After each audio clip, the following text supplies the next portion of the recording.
Hello, hello. I think we are live now.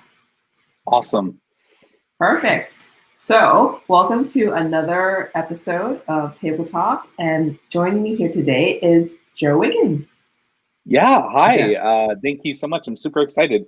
I love what you guys do. I love the interviews that you guys have been putting out, and yeah, I'm excited to just talk to you about games and Kickstarters today.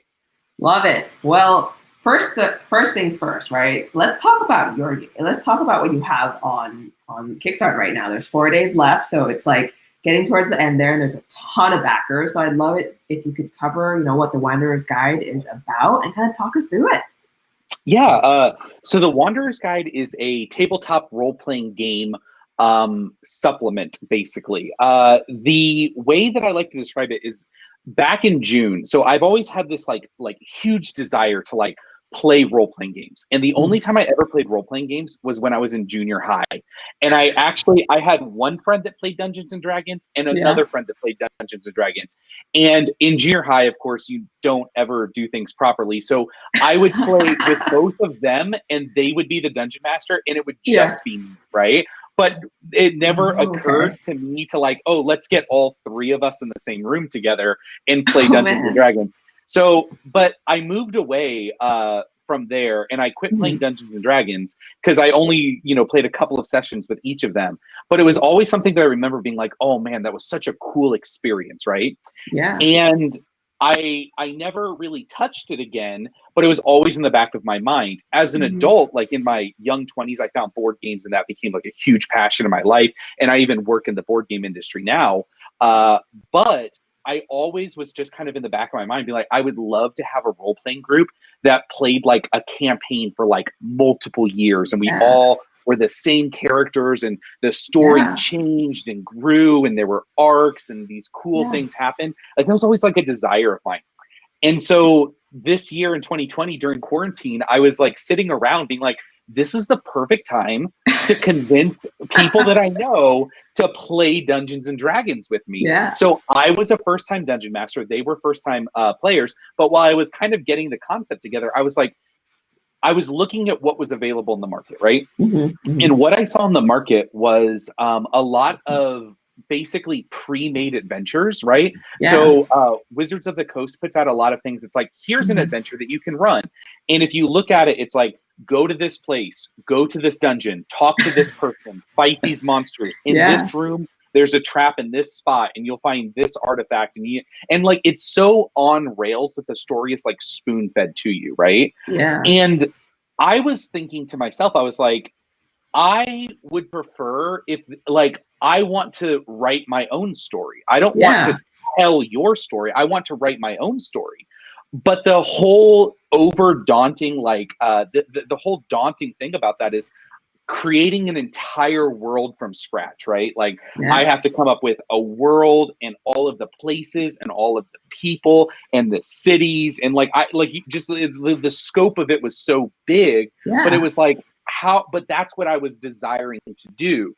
And so my mind said, you know what, there's probably a product out there where it's like, here's the world, but we're not telling you the names of the cities or who's in charge or whatever. We'll let you decide that. But here's the world with all of the places in it. And you can just buy this Yeah. thing and then put your own story into this world. And so I went online. I was like, oh, yeah, that's what I want. Let me find it. And I was like, it doesn't Mhm. exist. Nobody has done that so far. So the Wanderer's Guide is actually what we're considering it is a sandbox campaign setting for your role-playing Yeah. adventures. And there's lots of like dungeon master tools and like world building tools that we have on the Kickstarter. But basically, it's this like beautiful, amazing map. All of the art is done by Andrew Bosley. A lot of Yeah. people know him for doing the art for Everdell. But Mhm. it's this like beautiful world map. And then for all of the cities, there's like another map that's like a close in of that city. And then a close Yeah. in of like the castle inside of that city. And then a close in up of the dungeon that's underneath that castle. So like all of the places and like landmarks and things in this world, you get this beautiful imagery of, but it's not telling you exactly what everything is, where everything is. You get to really Mhm. do a lot of that on your own. So like I'm actually Yeah. running my first D&D campaign, and I'm using the Wanderer's Guide round, Oh, using all of the really? art they were for. Yeah. So for my very first campaign, Wow. but my world that I'm making for the Wanderer's Guide, if you were to be a dungeon master and use the Wanderer's Guide, your Mhm. world would be very different, even though we're using the same campaign setting, because we're each writing our own different story into the world. And so that's kind of like the uniqueness of it, is it's giving you this like open sandbox to play in, but not telling you specifically, oh, this city is the elven city and this city is the dwarven city. It's like it hints at those things, but it's not so specific to be like, this is how everything fits together. It's leaving that very open for each player's interpretation. Yeah, I love how you got the idea for this because of your own needs too, right? You were like playing this and you had this inkling of this was something that you really wanted, and then lo and behold, you just went out and did it. I think that's like what I love the most about this, and you just created this kind of these maps that you wanted to just see come to life. Yeah, and I think that was the biggest thing is a lot of us, when we were about to press the launch button on the Kickstarter, we were like, Yeah. I can't believe that in June this was like an idea where it's like, hey, Yeah. here's an idea. What do you think about this? And here it is. Like, I think we went live in November, and so from June to November, we got we like just pounded everything out so that we could get to the point where we were ready to launch a Kickstarter. June, July, August. That's really, really quickly to get like a full page, all these different maps out, all the artwork done. Wow. Okay. I didn't know that was like just that quick in general. Wow. Yeah. How did everything kind of like work together in this time of COVID? Because everyone's kind of remote now, everyone's doing their own thing. Like how do you kind of get this done? So like at my work, I work for Panda Games Manufacturing.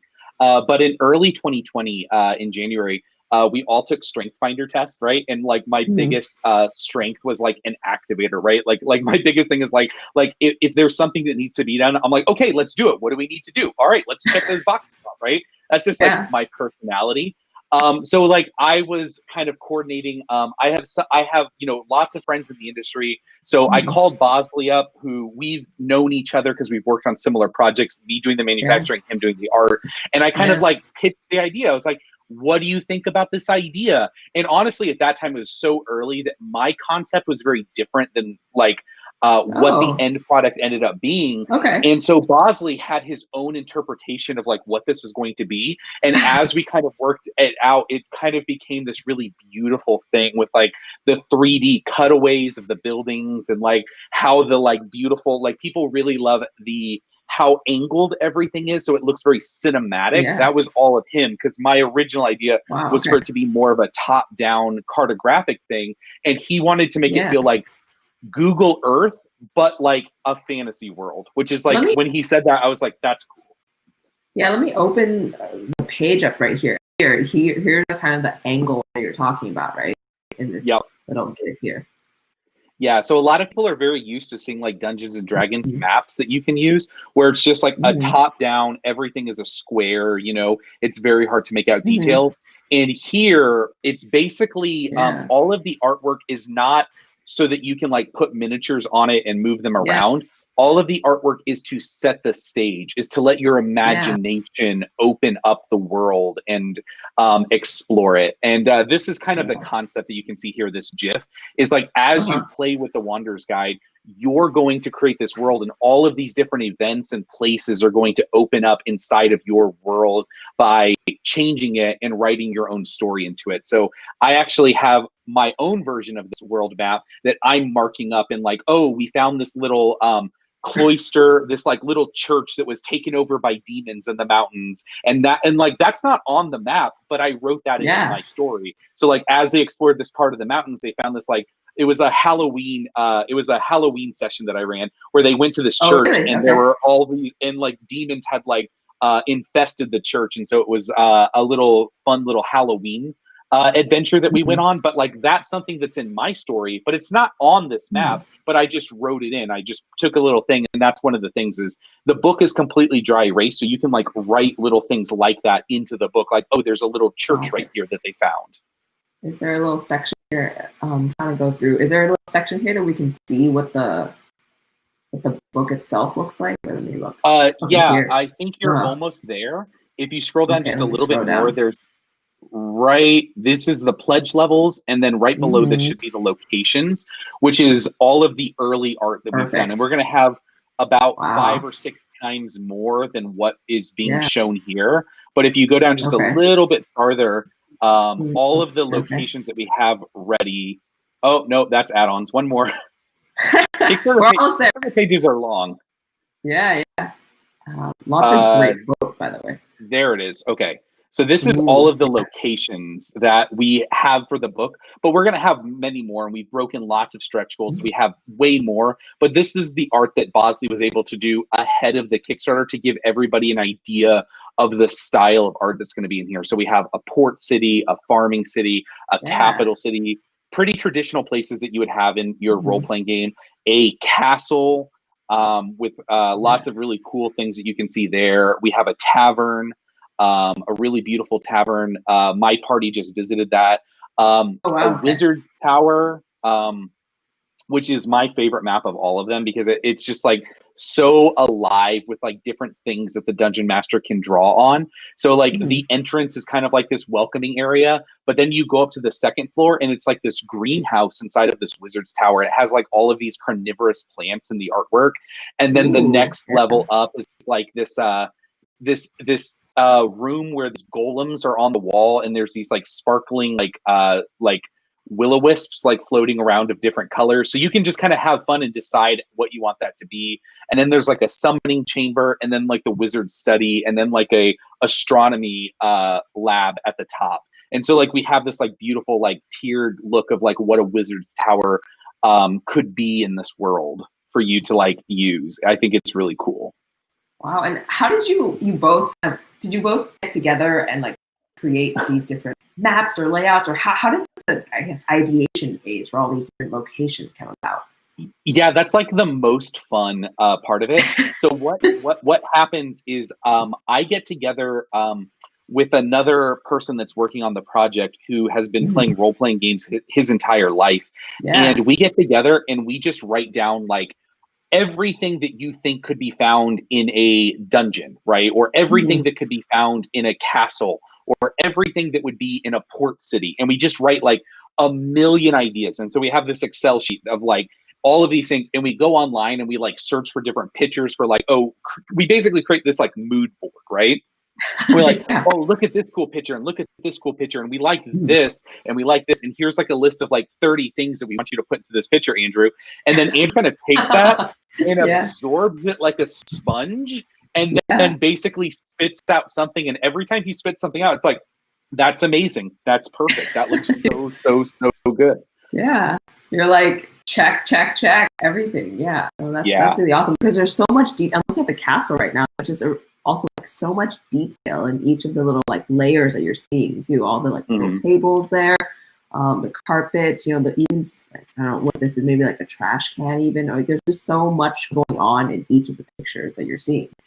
And I think when we were doing the castle, like we put things on that list, like there should be a throne room, and there should be at least 2. We were thinking like there should be like a place that's like a ballroom, almost like in Cinderella, where there would be like the top floor where people are looking over the balcony, and then the bottom floor where people are like dancing and partying. And so there should be that. And then there should be like a big council chamber. And then there should be like a room with like that giant map that you saw in Game of Thrones, right? Where they would look at like the map of the world. And then I was like, oh, and you know what? And that's where like this ideation comes from, is like we saw the rough sketch, and I was like, oh, you know what? There should be another tower, and at the top of that tower should be the person that's in charge. That should be their bedroom, and they should have a little bridge that goes across to the top floor of the other tower. And then we were like, oh, that's cool, because you start to think of like what kind of story could take place here. How is your D&D party? How do they have to sneak in? How do they have to get invited to the ball and then sneak up to the top of the tower to sneak into the king's bedroom to like figure something out? You know, those are all different kinds of things that we think through as we're like working on these pieces of art is like, what could you do with this story? We are working with Jesse, who runs Quackalope Games, and he was looking at this same castle picture, and he was like, okay, in my adventure, the party comes here and there's a funeral going on. So there's this happening over here, and there's people all dressed in black, and there, you know, there's a coffin laid out in the throne room. And it was awesome because it was like he looked at this picture and in his imagination took it there. And that's what we want, is we want people to take this like beautiful immersive artwork, but let their imagination take it wherever they want to, because we want their story to come through. We don't want to tell the story for them.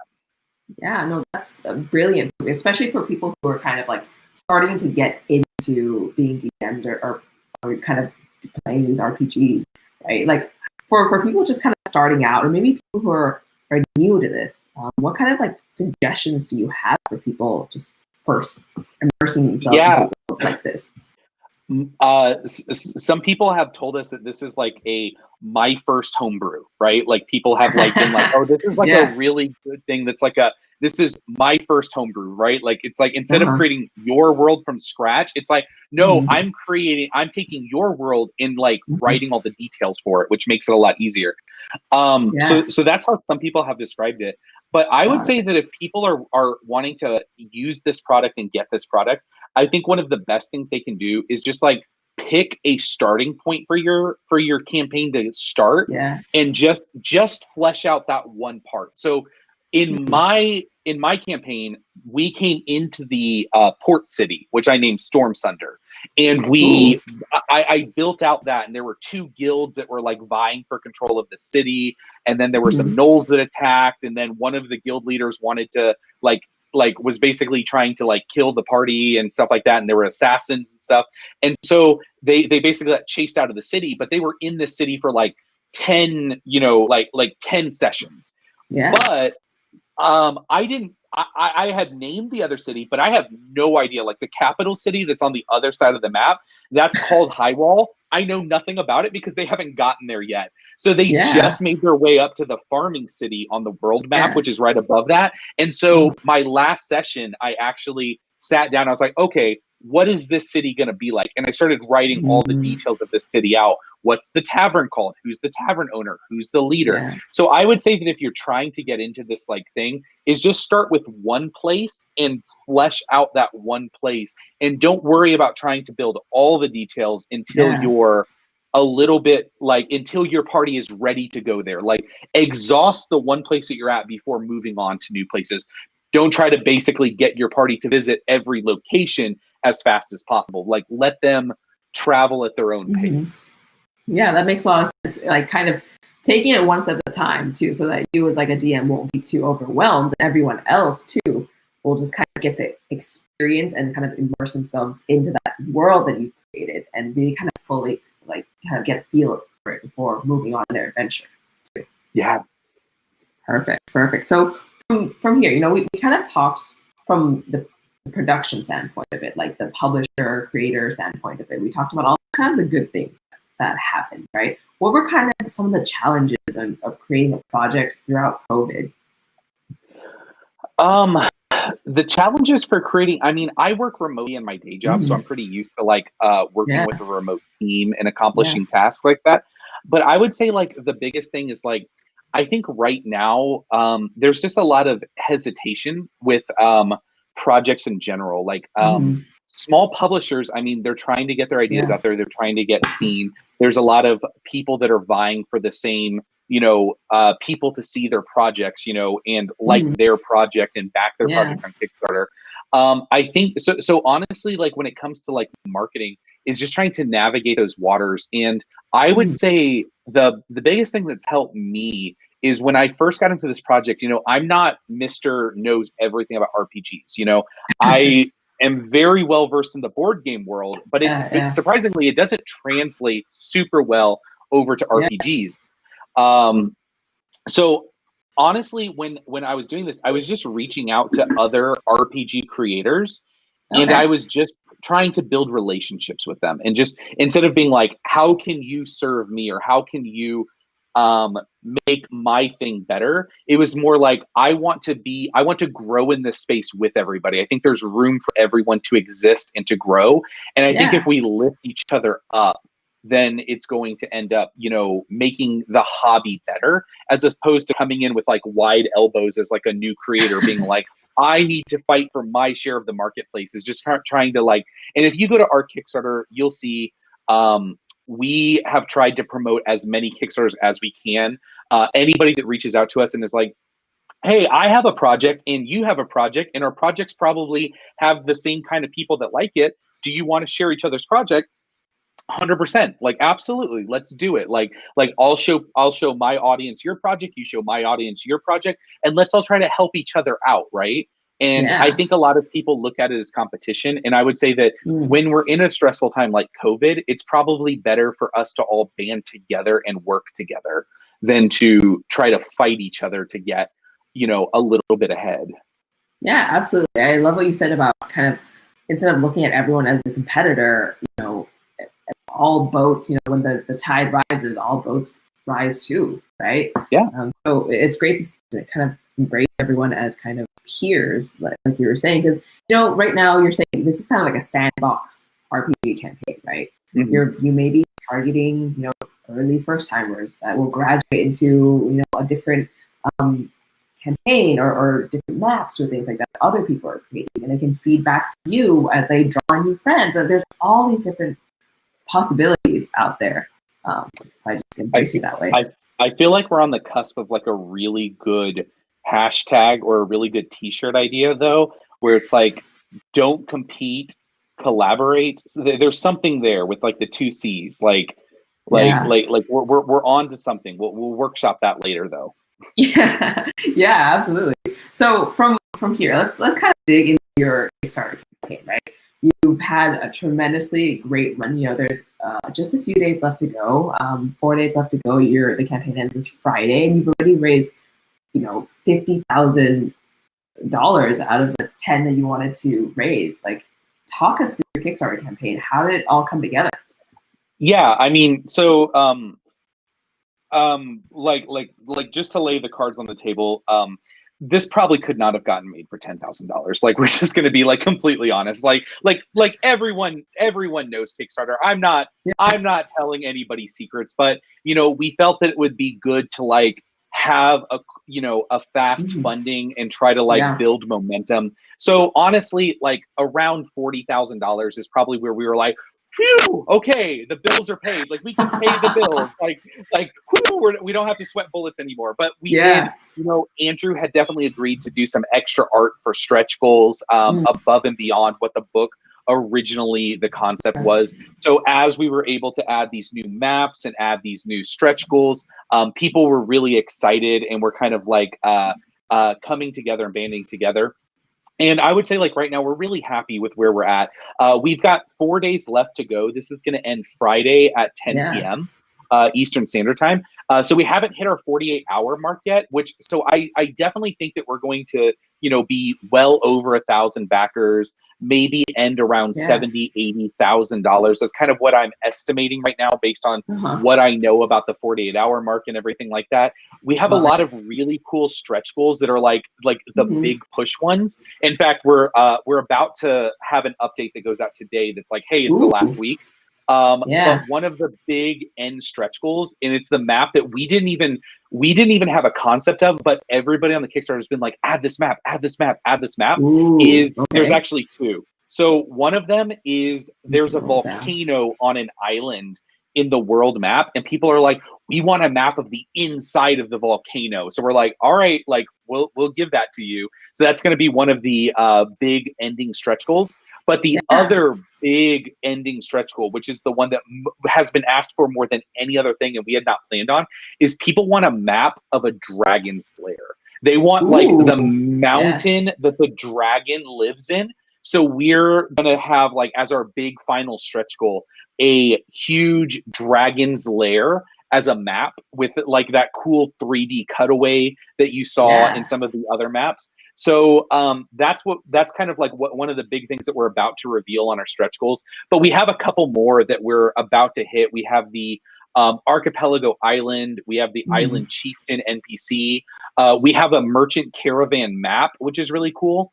And then I think the other one besides the Dragon's Lair is going to be a map of a smuggler's den and a map of an abandoned, and a map of an abandoned jungle temple. That's another one that we're putting in there. And so we're really excited to kind of like hit these last 5 or 6 stretch goals in the final week and really push this thing. And we'd love to like get this book in the first Kickstarter to the point where like we're so happy to put in like all of these ideas and like just fill it full of like these like really cool concepts and ideas. Yeah. How did you kind of source these ideas from your backers? Was it like sending out polls, or is it just like lots of comments coming in and you guys are like, that's a great idea, we're gonna do it? A lot of the maps so basically when we first started, we were like, what are the 25 maps that must be in this book, right? We need a port city. We need a capital city. We need a farming city. We need a castle. We need a dungeon. Like, what are the very prototypical maps? And then we had wouldn't it be cool if we had this map, which is where the stretch goals come from, right? So like one of them is like a warlord's fortress. That wasn't something that we needed, but it was something that we really wanted. So Andrew was like, okay, we'll put that on the would be nice to have, but not this is 100% in the book. So we had this like stretch goal list of like would be nice to have versus this must come in the book or it won't make a lot of sense. And then from the rest of it, it was kind of a lot of our backers like coming on the Kickstarter and being like, are you guys going to have this map? Are you guys going to have this map? Are you guys going to have this map? And so that was where a lot of the ideas that they pitched were things that we had already thought of, but a lot of them were like, we have a volcano on the map, but we had never thought of, we have to have a map of the inside of the volcano, like a dungeon or something like that, like some kind of like fire volcano temple. And but all of the backers were like, we have to have a map of the inside of the volcano. And we're like, okay, we will talk to Andrew and figure out how to make that happen. But yeah, it's been really exciting. It's been a wild ride for sure.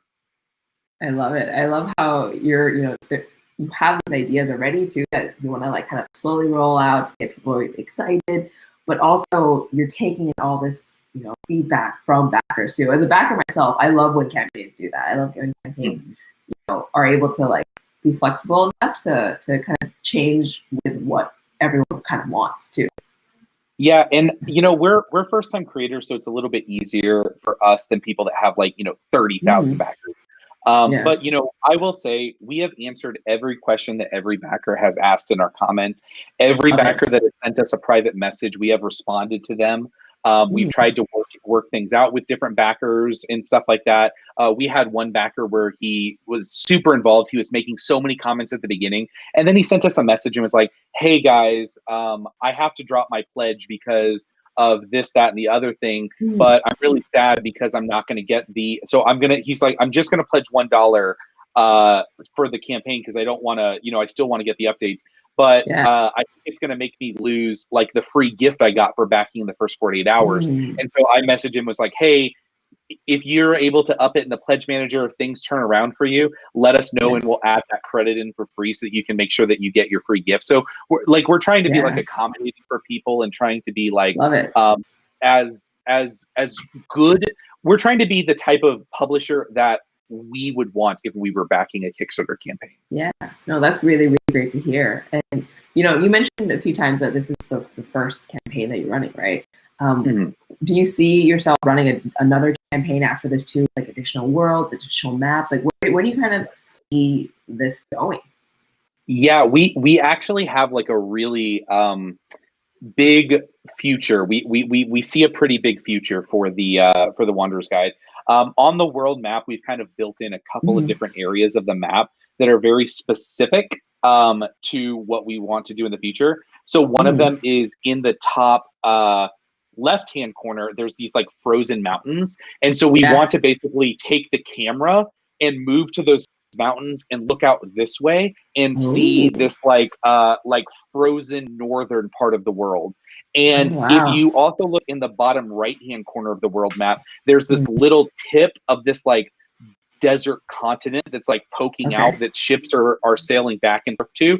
And we would love to like flip the camera 360 and look this way at this whole new part of the world that's like more of like a desert type of world that we can do a lot of different map things with. So we have like a lot of like different ideas to do cool new things with the map. But one of the other things is we have ideas for like different product lines that we want to offer. But I'll keep those a secret for right now. But yeah, we definitely want to come back with like new books exploring like new environments and new places. And, you know, once we kind of get to a point where we're like, you know, the Wanderer's Guide is done. You know, if we do like 5 books, we would love to just encapsulate the whole thing with like this massive world map that's just humongous and just takes up like so much area, because it's like all these different parts of the world fitting together to make this like huge continent. We would absolutely love that. That would be the coolest thing ever. Yeah, that sounds like a lot will be kind of evolving from here. Since you talked about the ice world that you're thinking about on the top left here, I'm looking at the map right now, and also on the bottom, turning that camera 360, you know, that's going to be a lot of new fun art that's going to be coming out from Andrew too. Yeah, we plan on keeping Andrew extremely busy. That's the goal. Oh, wow. Well, you know, just to kind of close out, I know there's a few questions I love asking people, other, you know, designers, creators, you know, what are kind of your favorite games? What are you backing on Kickstarter? And can you tell us more about those? So my favorite games, and I actually have to be honest in this, this is going to sound so pandering. It really is. But I have to say that my favorite game right now is probably Dungeons and Dragons. Like I've been playing weekly for like the last like 5 months. And it has been one of the greatest experiences of my life. Just like I am so focused on the storytelling and building this cool world and building out these like cool things that happen. And it's so different from like board games, right? Because when I play board games, I want to play heavy, meaty Euros. Like I like to play 18xx and like the most complicated, mathy type of Euros that you can possibly find. That's like what the kind of board games I want. And D&D is such a departure from that, where like I don't care about the mechanics very much. In fact, I have one player in my group who knows the rules really, really well. Like he reads all the books, and like I'll just like be like, okay, this happens, and he'll be like, that can't happen. That's not how the rules work. I'm like, I'm in charge. I get to decide that. And like you can't do that if you're playing like a Euro game, right? Like you can't like if you're playing a Euro game, you can't be like, okay, I'm going to take these victory points. You can't do that. That's not how the rules work. Well, I just decided that that's how the rules work. Like in Dungeons and Dragons, that's perfectly valid. Like it's perfectly valid. Like I'm just gonna make this thing up, and that's gonna be the way it is. And yeah, it's just such a freeing thing to do that with your friends. You know, it's a lot of fun to play in such a loose, imagination-based, you know, place. You know, that brings me to another question I've always wondered about. Like, do you have to have a certain type of creativity to be able to play Dungeons and Dragons, or to be very involved in Dungeons and Dragons, do you think? Or is it something that you think you cultivate as you kind of get into the world? I think Dungeons and Dragons attracts a lot of different people for different reasons. I think that there are people that want to have a fun story and they want to see their characters grow. I think that there's other players that really are into the mechanics and want to like min-max. Excuse me. I apologize. But that want to like min-max everything and want to like really get into the mechanics and really love the combat. And like, they're just super excited to see how much more damage their you know, character can dish out every combat that they get into. So I think that like, no matter what you're doing, I think that there is a part that's going to attract you a lot more. So I have some players. So my group is 5 players, and I have like 2 players in my group that whenever there is like, they're just like in a tavern and there's people doing stuff, they're just like, oh, I'm going to go talk to this person. I'm going to go talk to this person. I'm going to like, you know, interact with this. And, oh, I'm going to start a fight with this person, right? They just want to interact with the world around them. And then like the other 3 players don't I'll try to be like, oh, this person comes up and talks to you, and they'll just be like, okay, ignore them. Like my character doesn't want to talk to that person. But then when we get into combat, those players that don't like interacting in the non-combat things are like, okay, you do this and you do this, and I'm gonna do this, and you go in this order, and you hold your like they get to their chance to shine, and for their character to like really be like, oh, now I'm in this place that I really like and I'm really excited about. And then like I have one player that his biggest thing is he wants to this player, his main like entire reason that he's playing the game is he wants his character's goal to come out. So it's not that he's super combat oriented. It's not that he's super thing. He just wants to like every time there's a chance to interact with something, he's trying to get this like one secret goal accomplished that I don't even know about, but like that's his thing. And he's like playing it to this degree where he's like, oh, I'm going to do all of these weird things because I have this end goal in mind for what I want my character to eventually do. And so it's fun because like all of the players, even though there's 5 people that all get very different things out of the game, are all really enjoying playing together because everybody, and that's, I think, the work of the Dungeon Master is to give those players opportunity to do what they really like to do.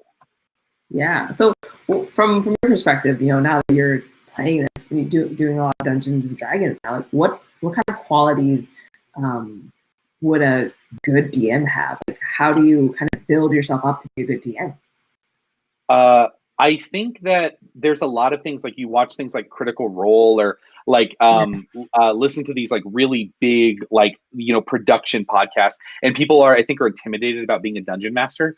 I think in order to be a good DM, the only thing you really need to do, because all the like imagination stuff, you can just do that. If you're not a super imaginative person, it's just going to take you a little bit more time to do that, to develop that, or to find resources that build that. But I think in order to be a good dungeon master, it's going to take empathy. It's going to take like knowing what the players that you're playing with want, and you being the person that's going to deliver them. Because it's not dungeon master versus players. It's the player, and I'm trying to build a thing that makes everybody happy. I'm trying to understand what's going to make my players happy, and what's going to make what's going to make her enjoy the game, what's going to make him enjoy the game, and trying to like build a story and give opportunities for those players to have a moment that they go, I really enjoyed that. That was fun. I feel like I feel like I got to do something that really made me feel good. And so I think empathy and understanding other people is probably the biggest thing that will take you really, really far as a DM. And because, ultimately the only measure of whether you're a good DM or not is whether or not your players are having fun and enjoying themselves. So I love that answer. That empathy, that you can kind of build that world, but also kind of take into account what people love, like, want, and need, so that every session that you're there together, everyone's enjoying parts of it. It's not the same part, but like parts of what you're building. Love that. And one question I want to make sure to ask too is that I'd love for you to tell us something interesting or quirky that happened to you in your life. And you mentioned something in the little interview form. I'd love for you to talk about it because I'm very curious. Okay. So I have a 3-year-old daughter, and she is amazing. If you follow me on Twitter or friends with me on Facebook, I'm basically just a living fan page for my amazing 3-year-old daughter. And on her birth certificate, her name is Jillian Superfly Wiggins. Her legal middle name is Superfly. Love it. And there's a really good story about this. So I really did have kind of like I had a very bad father growing up, but that's not really to get into it. But I remember when I was 17 years old, I got a dog. Like I was at this place and they were like, oh, we have these puppies. And I was like, oh, I'm going to take this puppy home. And like, I'm 17 years old. I can take care of my own dog. It's really not a big deal. Like I was just like at this point where like, I've never had a dog of my own. I'd love to have a dog, I'll buy it food, whatever. And so I called my dad on the way home and I was like, hey, somebody offered me this puppy. I'll take care of it. I'm going to go buy food for it now on the way home. So, I'm going to have this dog. And he was just like, okay, fine, as long as it lives outside. And I was like, okay, no big deal. Yeah. So I get home, and my sisters are looking at the dog, and like I'm setting it up with food and everything like that, and they're like, Yeah. "What are you going to name the dog?" And I decided that I wanted to name the dog Superfly. I was like, I'm going to name the dog Superfly. And my dad was like, "That's a stupid name for a dog. I'm not going to let you name it that." I was like, "What does it matter to you what my dog's name is?" I was Yeah. like, in what universe is this like something that you're going to argue? But he just wanted to I don't know, he didn't like it. He just wanted to like start a fight, right? He's just like, "No, Yeah. you're not going to name it Superfly." And so we got into this huge fight, right? This like big fight over like, why does it matter? What's the big deal? Why can't I name it Yeah. whatever I want to name it? No, you're not going to name it. So eventually, the the dog got taken away from me and given to my sisters, and my sister named the dog Chocolate. Right? Wasn't my dog anymore. Oh, No, yeah. long story. But the very last thing I said to my dad in that fight was I said, "F you. One day I'm going to have a kid. I'm going to name my kid Superfly, and there's not a damn thing you can do about it." And at 17 years old, I Love made it. that decision. I said, "You know what? One day I'll have a kid, and you don't have any say on what I name my kid." And so there it was. And when I was dating my wife, I remember it was like we were just going on like a couple of dates, and I told her, I was like, "Oh, by the way, By the way. if we ever do have a kid, I've already decided that my kid's middle name is going to be Superfly. So as long as you're on board with that, like we should, because if you have an issue with that, like it's not going to work out. Because I made this decision, 4 years ago, and you're not going to change my mind about it. So you either need to get on board with that idea, because that is like a non-negotiable thing in this relationship, right?" Yeah. So, but she was totally on board with it, and she loved it. So we named our daughter Superfly because one day when I was 17, I wasn't allowed to name my dog that. I love it. Oh, wow. I, Your wife was just like, all right, cool, let's do it. but talk about holding a grudge, right? I still remember as vivid as I possibly can, yelling Yeah. at my father that day, "I'm gonna have a kid one day, and I'm gonna name my kid Superfly, and there's nothing you can do about it." It was just, and sure enough, there it is. Well, now Jillian has a great middle name that all her peers are going to be very jealous of. Yeah. As she grows up. That's awesome. Well, thank you so much for coming on the show today, Joe. I love it. If you could leave some words about the Wanderer's Guide, because I know you have a few days left. Let us know when the campaign ends, and what's kind of coming up. A few things are coming up. Yeah, so this is the last week. We end on Friday at 10 p.m. Eastern Standard Time. So we have basically this week. This week is when the campaign is going to come to its final culmination. We're just shy of 900 backers. We're literally every day or so having a new stretch goal. It's pretty exciting to be involved over on our Kickstarter page. Definitely check it out. The artwork is amazing. I think the concept is really cool in there. We're working with a lot of people to try to make sure that like our product is very inclusive, and the characters and the representation in our game is very mindful and very well thought through, so that people can definitely use this product in any kind of game that they want to run. The other thing that I would say is, if you have ideas, if you think like, "Oh, hey, that's a cool idea, but did you think of this?" Come let us know about it. Come over to the Kickstarter and chime in on the comments. Let us know what kind of maps you think would be cool. Let us know what kind of NPCs you think would be awesome. Like, we would love to hear all about that. I think that this is a community that we really want to build, and we really want to do more of these products. So that's like definitely the big thing that we're looking forward to. Love it. Well, to everyone watching, be sure to check out the Wanderer's Guide. There's a link to it in the actual comments or text of this video itself. Be sure to check it out. It ends on Friday. And again, thank you, Joe, for your time today. And really appreciate having you on. I think there was one last question. I want to hit this if that's okay. Yeah, sure. They said, I think you had asked, like, is there another Kickstarter campaign that you think is like Yes. really, really cool to highlight? Yes. So, Banana Chan. I'm sure that you know who he is. Yeah.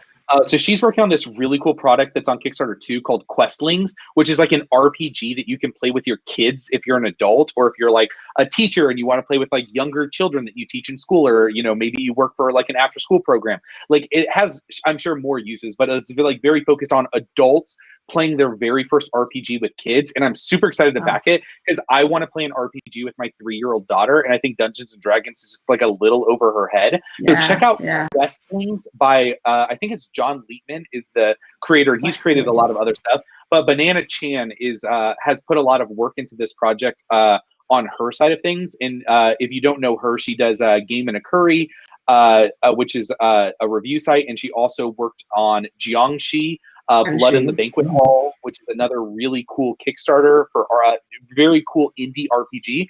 So check out, if you have kids and you're interested in playing role-playing games, check out Questlings. So I think it looks like a super cool entry point to do that. Perfect. Well, thank you for that shout out. Questlings, everybody. Check out Wanderer's Guide and check out Questlings. Perfect. Thank you so much, Joe. So much.